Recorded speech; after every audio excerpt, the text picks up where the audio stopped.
Welcome to Cottage Remedies. My name is Emily and today I'm going to be talking about diseases. So a lot of people consider disease to be a bad thing. But the thing is that disease is actually not inherently bad. And this is why it needs to be explained. So when we look at the word disease, we need to break it down because it actually says dis-ease, meaning not at ease. So when you have a disease, it just means that your body is not at ease. It's not functioning normally. So that's what a disease really is. There's a normal, there's a baseline, and if you have some sort of disease, symptom, ailment, it just means that your body is not at the normal functioning baseline. And there are pretty much thousands of diseases, and when you go to a doctor, it's pretty much all about a diagnosis. Let's diagnose this disease. What disease do you have? And they're going to try and treat that disease. But the thing is that although there are thousands of diseases, there are only just a few root causes. And the root cause is what matters more than titling or naming this disease. So what I believe to be the 4 root causes of pretty much every disease is 1, poisons, 2, nutrient deficiencies or an improper diet, 3, dehydration, and 4, poor environment. So if those are the 4 root causes of pretty much every disease, and if you're thinking, how come I didn't say genetics? The thing is that even hereditary conditions could be linked back to those 4 root causes as I listed. So I don't really count genetics as one of the causes. So that is why the first thing that should be considered is what are those 4 things mentioned like in your lifestyle as soon as you have any sort of symptom or ailment. Because our bodies always communicate with us. So symptoms are our body communicating what is going on the inside and what needs attention. Symptoms are a great way to be able to read the body, and you can do that non-invasively just by analyzing what the symptoms are, whether it's redness of the skin, nausea, or irregular bowel movements, whatever it may be. So then you consider, what is your diet like? Because are you consuming a lot of poisons, and are you getting adequate nutrients from your food? What is your environment like? Are you grounding often? Are you connecting to nature and getting those negative ions from the earth? Are you exposing yourself to sunlight enough, which is very important? What's your light environment like? And besides foods, what other sources of poisons are you exposing yourself to in daily life? What is your exercise regimen like? And are you actually hydrated? Because hydration is a massive misconception today. So these are things that should be considered in all cases of disease when trying to treat a disease. So when your body is in a state of imbalance and disease occurs, then is the disease the problem, or is the real problem the cause of that disease? We are kind of told and brainwashed to think of when someone has a disease to, oh no, how could I be so unlucky, and to blame the disease and it's the disease's fault. But the thing is that disease is only appearing because of some kind of imbalance in your body from most likely an external influence, like how you have been living your life and what you've been exposing yourself to. So We need to completely reset our opinions of what disease really is in order to correctly start treating and reversing disease in the body.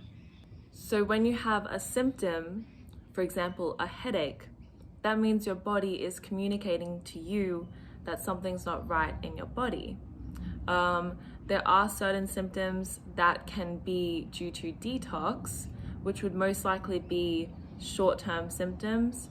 Long-term symptoms, or symptoms that are chronic, are more likely to do with a deep-rooted issue that's at hand that needs attention. So, if you have recurring headaches constantly, it could be, you've heard this before, but it could be due to dehydration. But be careful not to dehydrate yourself in the process of trying to hydrate yourself because of the misconceptions that come with hydration. So what I'm saying here is that if you have a headache, it's your body communicating to you. So instead of saying be quiet to your body because you find the headache uncomfortable, so you want to suppress it by taking a Panadol or a Nurofen, instead you should be listening to your body and treating the problem that your body is communicating to you. This is what pharmaceutical drugs really do.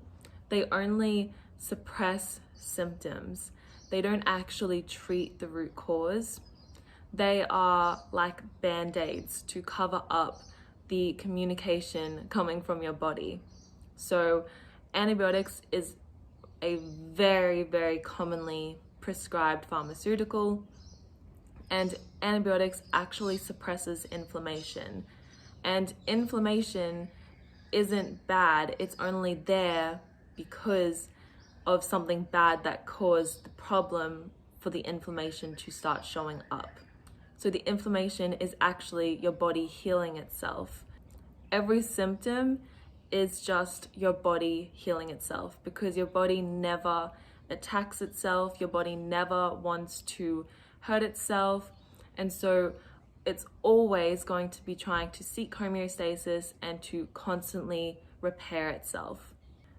So when you take that antibiotic and you suppress the inflammation and you think for the short term that your problem has gone away because now you don't have bronchitis or tonsillitis or some sort of inflammatory condition, then you just wait until a little bit later and it will come back because you didn't treat the root cause. You just suppressed and you basically stopped your body from healing for that time. And so what happens is the actual root cause of the issue and the damage that is actually being done and the poison or whatever it is that's in the tissue, the damage that's being done, is kind of flourishing because your body's healing mechanisms have been halted. One thing that just completely puts this into perspective, as an example, is type 2 diabetes, because people will go to the doctors because they have the symptoms of it, get diagnosed, and then they're put on insulin, and then they don't change their diet or lifestyle at all. Diabetes is one of the clearest indicators that you need to change your diet and lifestyle, yet the doctor doesn't necessarily suggest and tell you how to do that. They just say take this insulin, and then people will continue to go and eat the foods that cause the type 2 diabetes. And so now all the difference is that instead of relying on your pancreas to secrete the insulin, you're just getting it through an injection. But there was no real addressing of the root cause. It's almost just like, well, the symptoms have arisen, so let's just deal with the symptoms. The common cold and influenza is a great example of this also. This ties into the terrain theory or the germ theory hoax, which I have written about on my website. All it is your body detoxing. The cold and flu is not from supposedly catching a virus from walking by someone that coughed or sneezed, which is what we have been told to believe. And it takes away the responsibility for our own lifestyle habits, making us think that Either we have low immunity, which is not even, we don't really have an immune system the way that they've told us that we do, because our immune system is not designed to be fighting off bacteria. Our immune system works hand in hand with all kinds of microbes. So they are not the enemy, and they are not to be feared, although we're told to fear them. This is including molds, parasites, viruses, and bacteria. So people, when they get a stomach bug, for example, they instantly think, oh, I caught it from someone. They don't think that actually this is just my body going through a detox and a self-cleaning process. And they instantly go to the doctor to get some sort of prescription, which is likely going to halt and stop the process of the body's cleaning mechanism. The root cause of these common and recurring colds and influenzas is not because you have a weak immune system, but it's because your body is way overly toxic. It could be because you have nutrient deficiencies, so processes can't function in your body very well, and so you're more likely to have these recurring illnesses like recurring sore throats, or constant headaches or runny nose, different things like that, which just means you need to turn to the root cause. And just because the common cold and influenza is actually the body's own detox protocol doesn't mean that you have to keep having that constantly. When I started treating those root causes of disease, I've only had one sickness, but it wasn't even a cold or flu. It's been almost a year and a half now, and I haven't had a single cold or flu since I started treating those 4 root causes. The only ill health effect that I did have was laryngitis, which I didn't even have a sore throat, I just lost my voice for a couple days.